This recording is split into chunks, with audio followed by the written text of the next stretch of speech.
BBC Sounds. Music, radio, podcasts.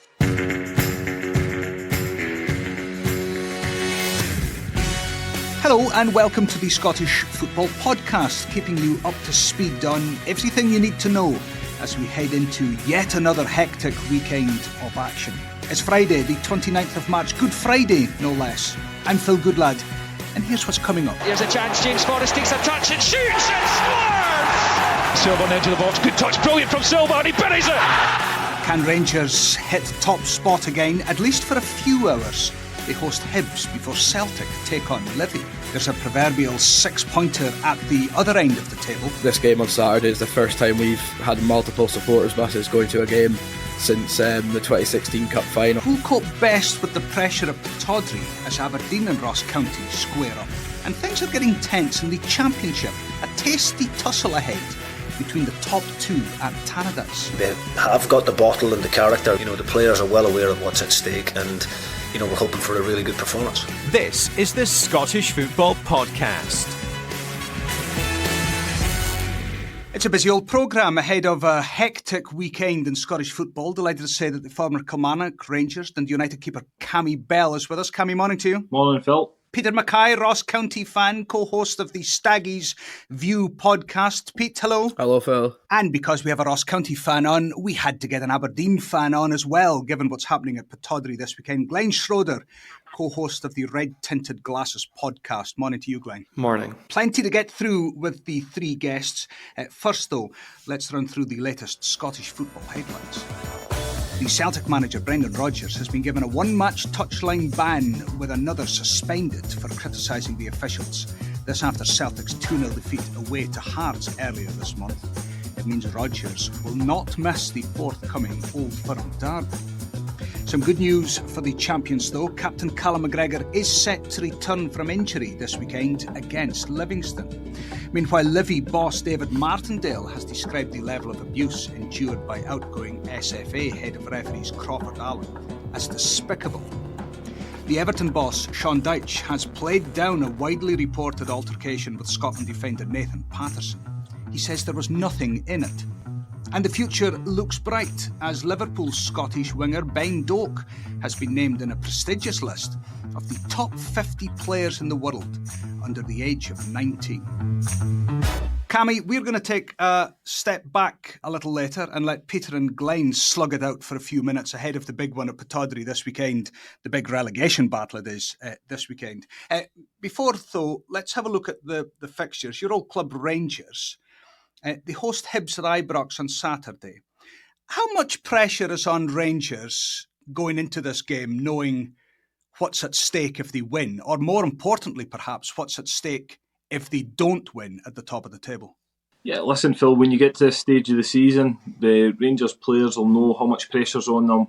Week in, week out, they need to deliver 3 points. That's what it's all about. They've got an Old Firm game coming up as well very soon. So, the pressure's on them, but again, they're in a good place. They've turned it around this season since the new managers came in. The players have really turned it around the way that they're performing as well. So they'll be looking forward to the game, especially after missing that disappointment of the Dundee game being cancelled before the international break. So it's been a kind of extended international break for the Rangers players. So they'll be looking forward to getting back on the pitch and trying to get 3 points, because ultimately they'll look at it on the flip side and try and put the pressure onto Celtic that they need to get the points on Sunday. Listen, I'm sure you're not bound by a non-disclosure agreement at Ibrox, so you can take me into the mindset. And I mean this when I ask seriously. The Old Firm game is next weekend, and we will hear throughout the next couple of days Rangers and Celtic saying, look, we look at the first game first. We don't look towards the Old Firm game. There's business to do. In the squads, though, will there be one eye on what happens next weekend as opposed to what happens this weekend? Yeah, definitely. 100%. Listen, all managers and players will give that answer that you've just said, Phil. But again, it'll be in the back of their minds. It's a huge game this weekend because you want to go into the Old Firm game with momentum, but you also want to be as tight as they are at the moment. 1 point in it. Obviously, Rangers have that game in hand. But they won't want to drop any points before an Old Firm game because they know how important it is. They know they're running out of time as well. We're almost into the top 6 split. So, every game is absolutely vital at this time of the season. So it will be in their mind that they need to get 3 points, both clubs, this weekend, going into that huge match. So we can play the Pinocchio game every time we hear a Rangers and a Celtic player or manager say, no, we're not thinking about the Old Firm game. The nose will grow just a little bit bigger. Yeah, definitely. Again, listen, they're going to say that because this game is important. Of course it is, because they need to get the 3 points. But listen, you've got to have that game in the back of your mind. It's the first game back from an international break, so they'll be wanting to get... Rangers would like to get a hefty lead by sort of half-time, 60 minutes, and maybe be able to bring 1 or 2 players off to make sure they're not getting any more injuries. They've kind of been hampered by injuries this season, dealt with it really well, and it'll be the same for Celtic on Sunday at Livingston, which is a difficult game on a difficult pitch. Cammy, I'm sure that my fellow football journalistic professionals will be posing this question to Celtic throughout the next 48 hours, but does it really matter if your manager isn't in the dugout? I think in an ideal world you'd like to have your manager in the dugout. It's always again... You've got the face on the side of the pitch, his voice, his vocal. Obviously, he's not allowed in the changing room. Again, you can get your message down via technology these days, but it's not the same as having your manager's presence on the side of the pitch. I don't think it's going to be a massive worry. Obviously, Celtic were very concerned that it was going to hamper the Old Firm game. But I think Celtic are a good enough team to deal with it. They've got a lot of experienced pros in their team. And the backroom staff's experienced as well around Brendan Rodgers, so I'm pretty sure they'll be able to navigate their way through, which will be a difficult fixture, but as I said before, these are fixtures that you absolutely need to win now. Just quickly, because I know that Peter and Glenn are champion at the bit to speak about Aberdeen Ross County. Hearts Kilmarnock at Tynecastle. I mean, if you said at the start of the season that looks a really tasty fixture going into the first weekend of April, there might not be that many people that would have taken you seriously. And I mean, no disrespect to Hearts and Kilmarnock by that, but it's almost wonderfully refreshing to see Hearts and Kilmarnock playing good football and having a match between each other at this stage of the season that's worth something. Absolutely. It's listen, both teams have been on incredible runs, albeit that Hearts dropped points at Ross County in their last outing, but Kilmarnock, they've been sensational this season, absolutely brilliant. Again, they were really strong at home last season. Their away form let them down. They've rectified that a little bit. They're not brilliant away from home, but they've started to pick up points. They're a hard team to beat. They've got some top quality players, Kilmarnock as well. Danny Armstrong, again, Kyle Vassell, Marley Watkins up front, really effective for them. Matty Kennedy. So some strong players there. They've obviously signed Kevin Van Veen and Greg Stewart. That just shows the strength of their squad. They've got these guys normally sitting on the bench.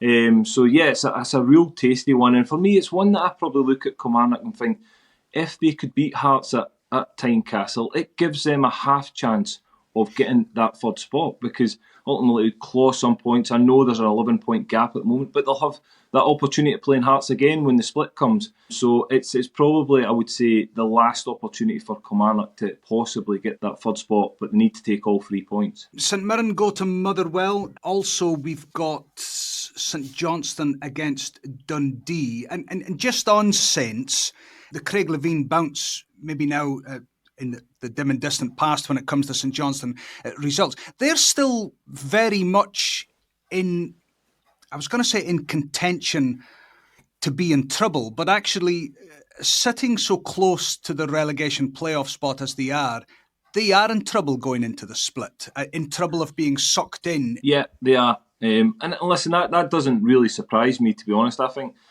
St Johnstone, especially when Craig Levein came in, it was almost the potential that they could get cut adrift. They didn't look as if they were in a great place. They were low in confidence. Again, the quality of squad for me wasn't the best that I've seen at St Johnstone. So it was always going to be a struggle. And I even feel since Craig's came in, it was still going to be a struggle. They've put us in a position now that, again, they've got an opportunity to pick up points tomorrow. It's a home game against Dundee, but a team of Dundee who are chasing a top 6 spot. So it's going to be a difficult game. But I feel as if St Johnstone are in a place they probably expect to be in at this time of the season, and they've given themselves an opportunity that they're going into that bottom half split and they're going to be playing each other. So they're going to be the vital games that they need to make sure that they're picking up enough points to not finish in that relegation playoff spot. You just wonder how the teams have reacted after the international break. Some will have enjoyed the time down and almost the relaxation of just training and not having to build up to a game. Others, maybe not so.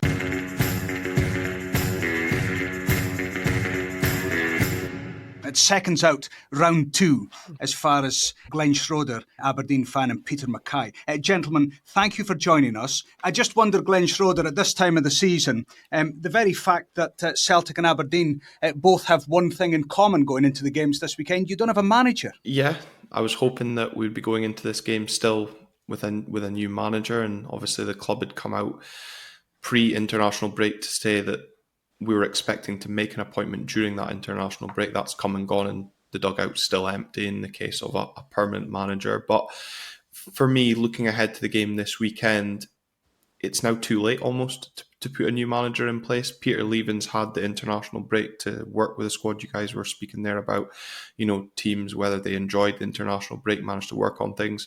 Peter Leven will have had the last couple of weeks getting his ideas across, and any new manager coming in between now and the weekend would have disrupted that flow. So do you think Aberdeen are actually in a better position with Peter Leven in the dugout than, say, having any other new manager?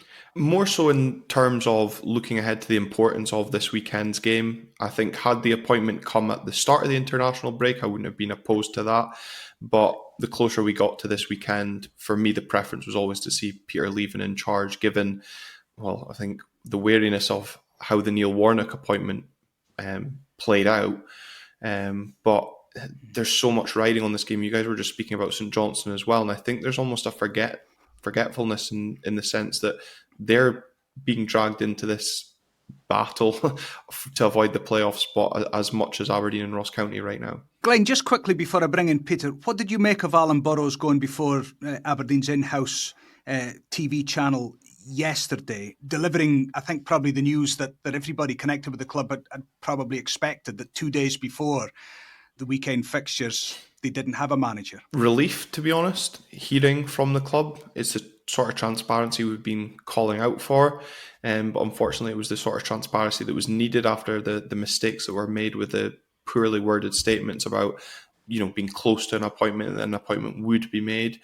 Obviously, things change in football. It's a fast-moving business, as Alan Burrows alluded to. But there was just that little bit of clarity provided to fans that we've so desperately looked for, and kind of just puts to bed that pressure for the next 48 hours whilst we get the game of the weekend out of the way. Peter Mackay, here you are. You're coming up against Aberdeen tomorrow. A team in disarray, no manager in the dugout, free falling down the league. I mean, this is an easy 3 points for Ross County, is it not?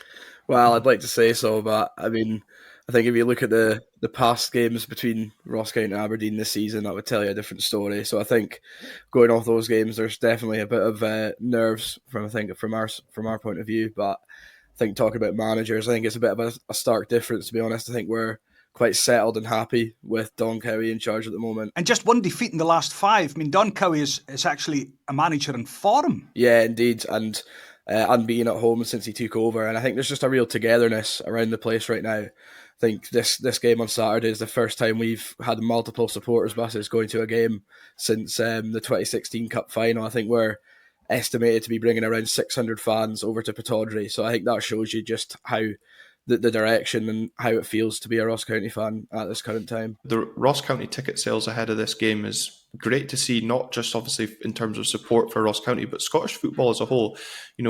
Hearing Cammy speak about the Kilmarnock Hearts game and Kilmarnock having a last chance to go there for third, regardless of, from an Aberdeen point of view, this fixture not being somewhere that Aberdeen want to be at this stage of the season, for Scottish football as a whole to see these sort of ticket sales and attendances for that game, it is great to see if you take the context of the game out as well. Glenn, I love that from an Aberdeen point of view, you're saying that your plight this season is great for Scottish football and that it's to the benefit of our national game. That's very good of you. That's one way to twist it, Phil.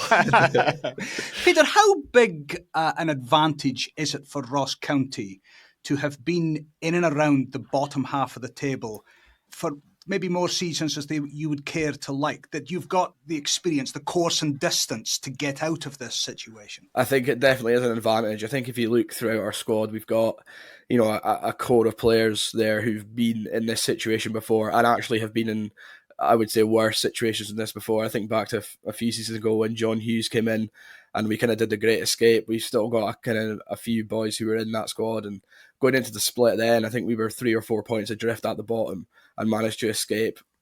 I mean, even looking back to last season, I think that was such a nervy experience for everyone at Ross County, and I think there'll be a real feeling there that playoff is 100% something that we want to avoid, because of course, you know, we scraped by it last year, and I think looking at the teams who are going to be in contention for making the playoff final this season from the Championship, you know, there's no easy game there whatsoever.